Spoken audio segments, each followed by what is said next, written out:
Muy buen día para todos. Nuestro grupo está conformado por Natalia Estefanía Cardoso, Natalia Rojas y Estefanía Camila Quintero. En este video, nosotras les vamos a presentar la osteocinemática, artrocinemática y la miocinemática de la acción de subir escaleras para miembro inferior y para miembro superior la acción de lanzar un objeto como por ejemplo el frisbee. Comencemos con miembro inferior. En la realización de este movimiento se necesita la participación de la articulación coxofemoral, ya que tiene gran movilidad por su estabilidad intrínseca. Las estructuras anatómicas que componen son el fémur, la cavidad acetabular, que a su vez se conforma del ilion, el isquion y el pubis. Para empezar con la osteocinemática, es necesario hablar del fémur.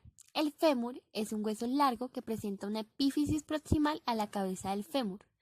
Esta, a su vez, se orienta en sentido medial, superior y anterior. En la osteocinemática vemos que el fémur rota de manera lateral, es decir, gira sobre su propio eje hacia afuera y hacia adentro. En la flexión, el fémur se va hacia arriba y hacia adelante. Y finalmente, en la extensión, hacia abajo y hacia atrás, dando como fundamento que la flexoextensión se da en el plano sagital con un eje transversal. En la artrocinemática nos orientamos a la cabeza del fémur. Esta parte de la estructura es una eminencia redonda, lo que podemos decir que tiene forma convexa para articularse y permitir el movimiento. La cavidad acetabular tiene forma de media luna, lo que le da la forma cóncava. El segmento óseo que participa en el movimiento es el fémur. Cuando éste sube, la superficie articular se dirige hacia abajo y hacia atrás. Y cuando éste baja, la superficie hace lo contrario, se dirige hacia arriba y hacia adelante. Ahora hablaremos del movimiento para miembro superior. Para miembro superior se necesita de un sistema conformado de huesos como la escápula, la clavícula y el húmero, y de 4 articulaciones como son la glenohumeral, la acromioclavicular, la esternoclavicular y la escapulotorácica, con el fin de permitir la realización de la acción del hombro. En la osteocinemática, el hombro realiza movimientos de flexoextensión, realizados en el plano sagital con un eje transversal. En el eje anteroposterior se permiten los movimientos de abducción y aducción, los cuales se realizan en el plano frontal. Finalmente, en el eje longitudinal determinado con el plano transversal se permiten los movimientos de rotación medial y lateral o externa. El húmero, al ser un hueso con una diáfisis cilíndrica, representa la parte de la cabeza de manera esférica. La articulación glenohumeral es una articulación incongruente, ya que sus superficies articulares son asimétricas, es decir, se presenta de forma cóncava. El hueso del húmero, en el movimiento, gira hacia afuera y hacia atrás, y hacia medial se dirige hacia adentro y hacia adelante. Si el brazo se dirige hacia atrás, la cabeza del húmero sale hacia adelante, y viceversa. Si el brazo se dirige hacia medial, la cabeza del húmero iría en posición a lo anterior, es decir, que la cabeza del húmero se dirige hacia atrás y el cuerpo hacia adelante. Continuemos con la segunda parte de este video. Muy buen día para todos. Ahora vamos a continuar con la acción de subir escaleras en el miembro inferior con el movimiento de flexión y extensión de la articulación de la cadera. Empezaremos por nombrar los músculos que hacen parte del movimiento de flexión en dicha articulación, como el iliopsoas, cuyo origen es 2/3 superiores de la fosa ilíaca y la cresta ilíaca, cuya inserción es el trocánter menor del fémur, inervado por el nervio femoral e irrigado por las ramas ilíacas de la arteria ilio-lumbar. También participa en esta acción la porción aductora del músculo aductor mayor, cuyo origen es la rama inferior del pubis.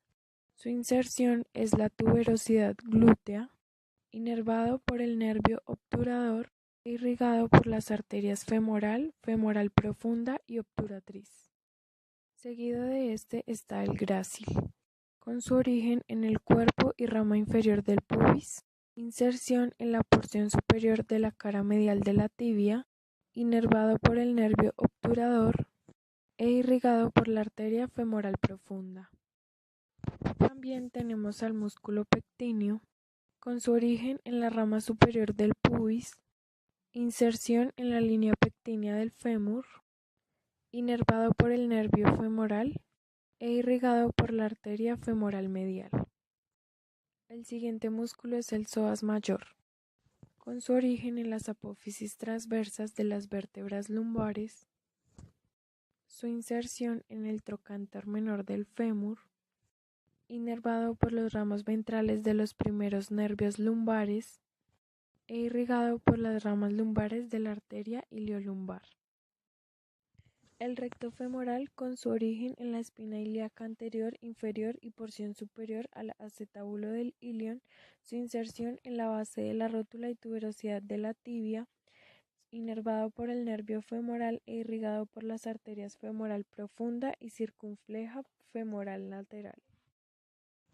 Por último, en la realización de esta acción tenemos al músculo tensor de la fascia lata, con su origen en la espina ilíaca anterior, superior y porción anterior de la cresta ilíaca, inserción en el tracto iliotibial que se une al cóndilo lateral de la tibia, inervado por el nervio glúteo superior e irrigado por la rama ascendente de la arteria circunfleja femoral lateral.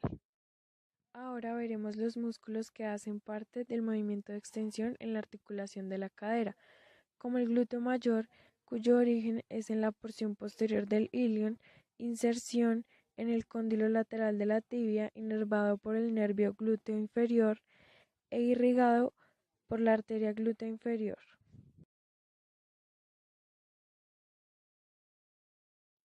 Seguido del músculo aductor mayor, pero en este caso la porción isquiotibial, cuyo origen es en la rama del isquion, inserción en el tubérculo del aductor del fémur, inervado por el nervio tibial e irrigado por las arterias femoral, femoral profunda y obturatriz.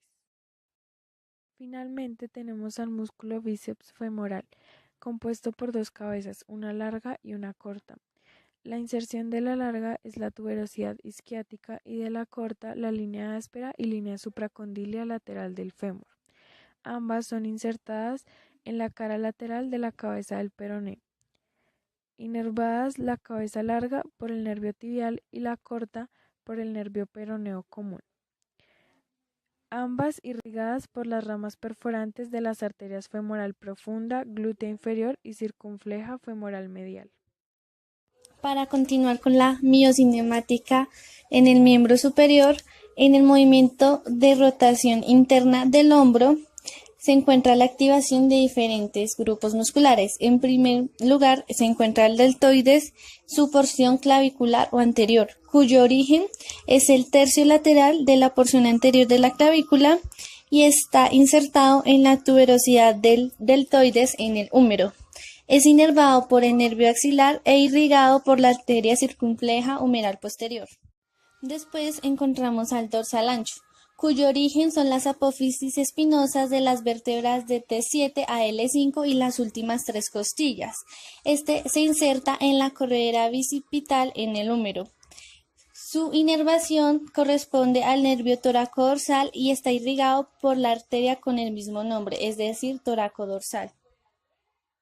Adicionalmente encontramos el pectoral mayor, cuyo origen es la mitad external de la clavícula, el esternón y las 7 primeras costillas, y se inserta también en la corredera bicipital. Su inervación corresponde al nervio pectoral medial y lateral y está irrigado por la arteria pectoral. Por otro lado, encontramos al músculo redondo mayor, cuyo origen es la cara posterior del ángulo inferior de la escápula y está insertado en el surco intertubercular, es decir, la corredera bicipital del húmero. Está inervado por el nervio subescapular inferior y se encuentra irrigado por la arteria circunfleja de la escápula. Finalmente, encontramos al músculo subescapular, cuyo origen es la fosa subescapular y está insertado en el tubérculo menor del húmero. Está inervado por el nervio subescapular superior e inferior y se encuentra irrigado por la arteria subescapular y por la arteria torácico lateral.